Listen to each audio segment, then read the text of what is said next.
everyone, it's Carlos from carloscoordinator.com. Today I'm going to show you how to write an email in Japanese so you can contact a company and send your CV. At the end of this video, I'm also going to tell you what my feedback was on the first time that I wrote an email when I was working at a company in Japan, and the answer might surprise you. Anyway, let's get into the video. Remember that you can also download all the templates that I'm going to be using here for free. Here we have the parts of an email that in Japanese. The sashi nin is the sender or you, the atesaki is the recipient, the other person, kenmei is the subject, that will have to go here.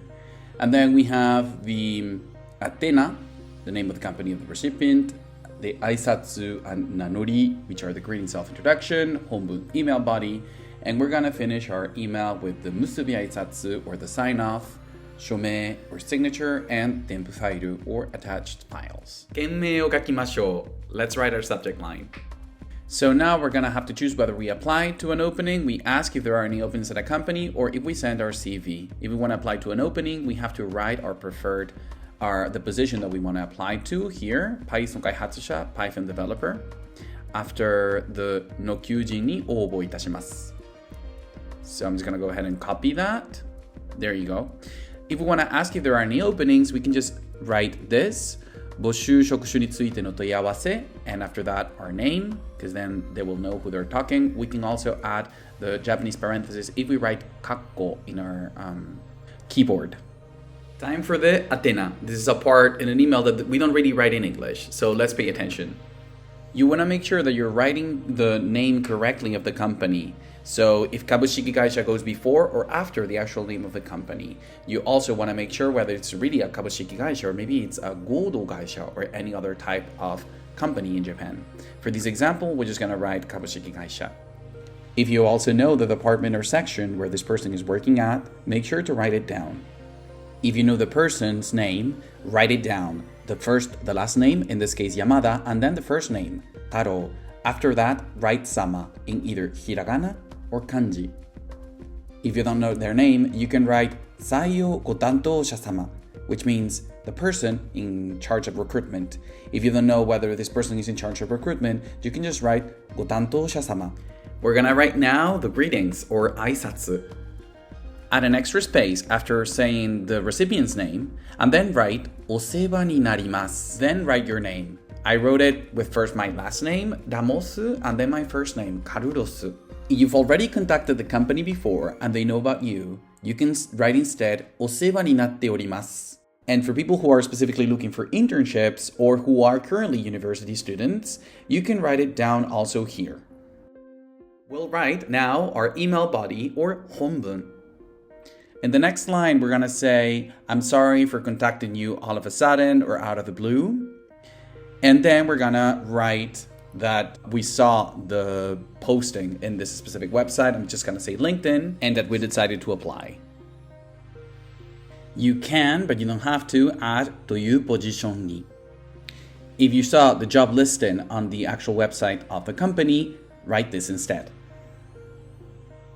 If you feel like you're writing ご連絡いたしました a lot, you can also use other variations like ご連絡差し上げました or ご連絡させていただきました. Okay, so the company's gonna read this, it's gonna be like, wow, they write super good Japanese, but what's their experience? So let's write a quick introduction to what we are and what we have done so far. In the Jikopiaru, we're gonna write about our current experience, where we're working right now. Let's say that I'm working at the city of London. So I'm just gonna go ahead and write London-shi. And I'm not in marketing. I'm gonna say I'm on app development, apuri kaihatsu. And I'm just wanna say that I think I can be a very good contribution to this company at this Python developing job, Python kaihatsu shoku. Or I can just write programming shoku, programming work. So let's say that, yes, I've been working in London until now, that I'm planning on moving to Japan on 11月, November. Instead of Nihon, Japan, I can write Tokyo or Osaka or whatever city that we want to write. Instead of genshoku, current position, we can also write zenshoku if we're not working for that company anymore. And then we will have to conjugate the verb in the past. 従事しておりました. We're gonna attach our CV now. We're gonna say something along the lines of I would be very happy if you can have a look at my CV, and then we're gonna write the actual name of the attached file and on the email.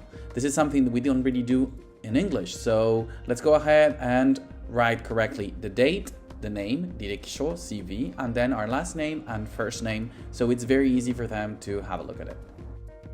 We're almost done. Time for the sign-off and the signature. The sign-off will just contain some set phrases, meaning something like, I would love it if I could have an interview with you guys. And in the signature, we're gonna write our name, address, and phone number. Don't worry, you've got this. Just some last hints. Remember to check whether you've correctly written the name of the person. Did you check whether the kanji was correct or not? And also the company. When I wrote my first email, my manager was mad at me. And why? Did I messed up some grammar point or whatever? I had just forgotten to add a space between the person's name and the osewa ni narimasu.